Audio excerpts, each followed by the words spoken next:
Hey friends, welcome back to my channel. My name is Sarah and this is my Granny Era. Tonight I am doing the Brontë Novel Tag. This tag was originally created by Melinda at A Web of Stories and I was tagged by Pat at Book Chat with Pat. I have quite a few tags on my list to do. I've been tagged a lot lately and I'm kind of behind, so I think I'm going to put up several tags this week, but this is the first because this month there are a couple of different Brontë readathons going on that I am participating in, at least one, and I want to make sure that I get it up during this month. So I just was tagged by Pat and I want to get right on and make this tag video for you guys. The prompts on this one are all named after Brontë novels, but they don't actually have, you don't have to read like a Brontë novel, right, to do this tag. You don't have to have read any Brontë novels. Basically, they are just inspired by these novels, but you know, the questions obviously apply to whatever it is that you read. So let's get into it. Number one, AGNES GREY, a book about women in the workforce. Now, I don't read a whole lot about this subject. It's just not something that interests me. I'm not a working woman and I don't know, I just don't tend to pick up books about women in the workforce. Maybe it's because I read a lot of classics and so, you know, that wasn't a thing for a while in literature anyway. And so, but I did think about a book that I recently read where the woman's career actually does play a pretty big part in the story. And that is A Sea of Tranquility by Emily St. John Mandel. I read this maybe January, I think is when I read this one, maybe February, sometime recently. And I read it on the heels of reading her book called The Glass Hotel. I would highly recommend that you read The Glass Hotel if you're going to read A Sea of Tranquility, because there is so much overlap with characters that it's almost like The Sea of Tranquility is a sequel to that book. It features a lot of the story and characters from that former book, The Glass Hotel. And it's not necessarily a sequel, but you'll get a much richer experience if you read that one first. But this story, A Sea of Tranquility, it is a futuristic novel, but it actually takes place over several different timelines. It is a time travel story. So you've got like our present timeline, you've got timelines that are, you know, in our history, and then you have futuristic timelines. You have people living on other colonies, on planets and moons and whatever. And so so there are several different main characters, but one of the main characters' storyline, Olive Llewellyn, she is an author and she lives on a place that is not Earth, but she is taking a book tour to promote her most recent book, and her book tour is all over the Earth, right? So she comes to Earth to go around to all the different places, all the different big cities, and promote her story. And her book is a plague story, and weirdly enough, a plague actually breaks out while she is on her book tour. One of the reasons why she is a main character is because there is a line in her story that talks about a specific event in a specific place with a specific person, and the Time Travel Investigation Society, for lack of a better term, they recognize that this is kind of a link between other timelines and other people. And so she plays a big part in, you know, I can't even say the plot really, because like other books I've read from this author, there's not really a plot as much as just a bunch of stories that kind of take place in the same place about the same thing until the book's done. It's odd. I'm not sure exactly how to explain that, but I did enjoy it.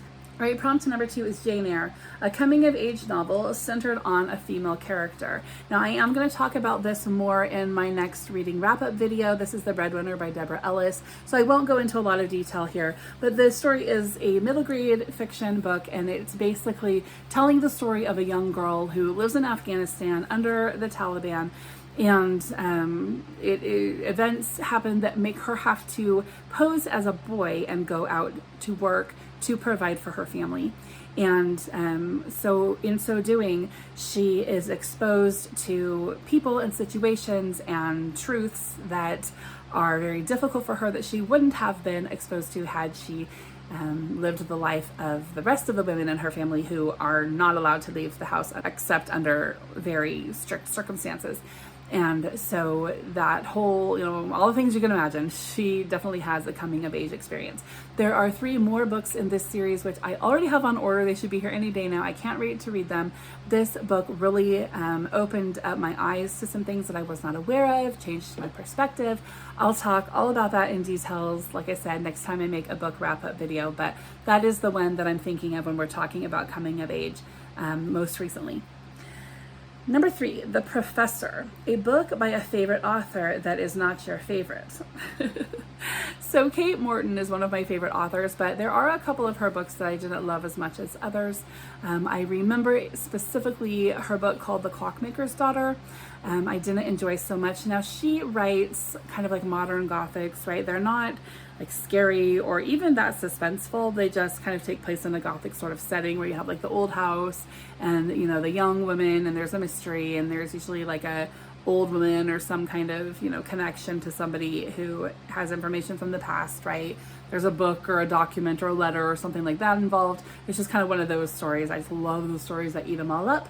And so I love Kate Morton for that, but I remember when I read The Clockmaker's Daughter, I had put in my review that one and whatever of hers that she published before that one, I just didn't feel like they sort of stood up to the first few that she put out, and I was feeling disappointed, and I just thought that I felt like the story really just moved very slowly, but on the flip side, I figured out the mystery way too early, and so I was just kind of like reading along to see like how they do it, right, rather than what actually is done.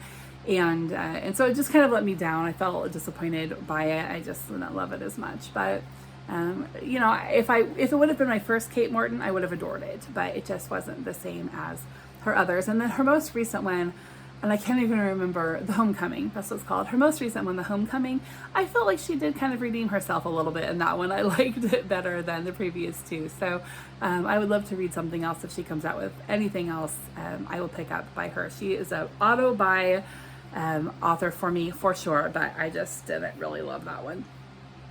All right, and then number 4, a book about female friendship. So I immediately thought of The Joy Luck Club by Amy Tan.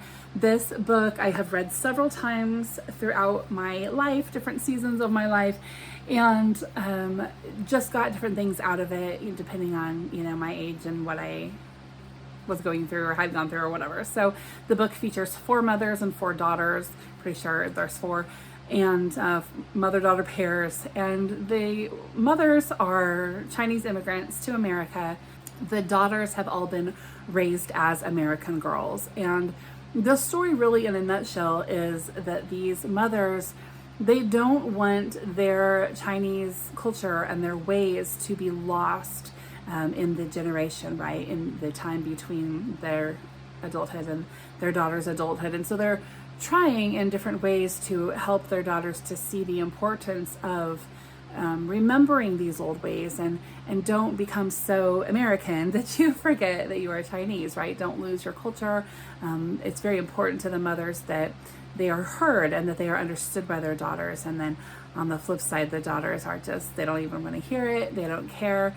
And at least from the mother's perspective, they just want to be American girls and forget that they are Chinese, and that their mothers have all of these things in their lives, hard things and good things that got them to where they are and made them who they are. And they just really want to be understood by their daughters. And so I think it's, all the mothers are friends, and except when they're not, right? Because long-term friendships, sometimes you go through really rocky spots. And so you see that, the good times and the bad, with these sets of mothers and daughters being friends with one another, as the age groups, and then also the mother and daughter pairs and the friendships and hard times between them. And so anyway, as I grow and see my mother as an adult and a peer and an equal, and then my daughters grow and I see them as peers and equals, my perspective on this book changes as I change. So I love that book, and I love all of the messages in it. But I only read it about every 10 years, right? So that I can have a new perspective. All right, number 5, The Tenant of Wildfell Hall, a book about someone in a toxic relationship or recovering from a toxic relationship. The immediate book that came to mind was My Name is Lucy Barton by Elizabeth Strout. I read this almost 2 years ago. It's one of those books that sometimes I just fall into something that I wish that I wouldn't have, but I stay there and suffer it out. And that's what this book was. It's one of those books that kind of makes you face the stuff that you've stuffed, and so you pull it out and you face it and then you stuff it away again because you don't want to think about it anymore. So in this book, Lucy is in the hospital. She's an older woman and she's in the hospital, and her daughter comes to visit her. And Lucy, the mother, she loves her daughter, but she is very self-centered. She's very self-absorbed. She is very emotionally stunted, and she's one of those people who can't ever just say, yeah, I totally own that. I did that. It's my fault. I contributed to that. I own that. I'm sorry. Forgive me. There's always like an excuse. There's always a reason. There's always, some reason why it's not possibly her fault, or I don't want to talk about that. I don't want to face that, whatever. And so that's very frustrating for the daughter, right? And so the book is really just, they're having these conversations, I guess, as far as I remember, in the hospital room, but it's looking back on things from the past. And I think the thing that really bugged me about this relationship and what made it so toxic was probably something that the mother didn't really even recognize, but the daughter 100%, maybe she didn't even recognize actually, but I 100% recognized this. Maybe from the outside looking in, I'm not exactly sure, but the thing about it was the more self-centered the mother was, the more she made everything about herself. Every conflict couldn't possibly be her fault, all that stuff. The more the daughter would, bring it up and try to communicate and work it out, and the more the mother would act in that self-absorbed way, the more the daughter just was begging for love. It made the daughter want to just bend over backward to please her mother. She had a desperation for her mother just to prove that she loved her. And I just thought about that. I'm like, why do we do that, right? When we're in a toxic relationship like that is so important to us, but doesn't seem to be as important to the other person, at least not as important as their own selves, right? Why do some people beg and plead that toxic person would love them? It gets to the point where you give up everything precious in an effort to be someone's number one, when that person's number one is always just going to be themselves. And that's what I saw in the character of this adult daughter with this mother. The author at one point describes this sculpture, and you can look this sculpture up and see a picture of it online. It's called Ugolino and His Sons. And in the sculpture, the sons are gathered around their starving father. Like, everybody's starving. The sons are starving. The father is starving. And the sons are saying, "You can eat us alive. Just please don't be sad, Daddy." And that just really, it gutted me and made me so angry. Because there are people in my past that are like that, or were like that, right? Giving up everything precious just to try to get the love of someone. I will sacrifice and lay down everything I am, all self-respect, everything, just to be loved by this person who actually doesn't even deserve it, right? Doesn't deserve the devotion that you're giving. It's like the definition of toxicity, this book, for sure. That mentality, it was a hard one, but I don't like to read stuff like that very often, just because it hurts, right? You hurt for the people even if you haven't been through stuff, but when you have been through stuff, it hurts even worse.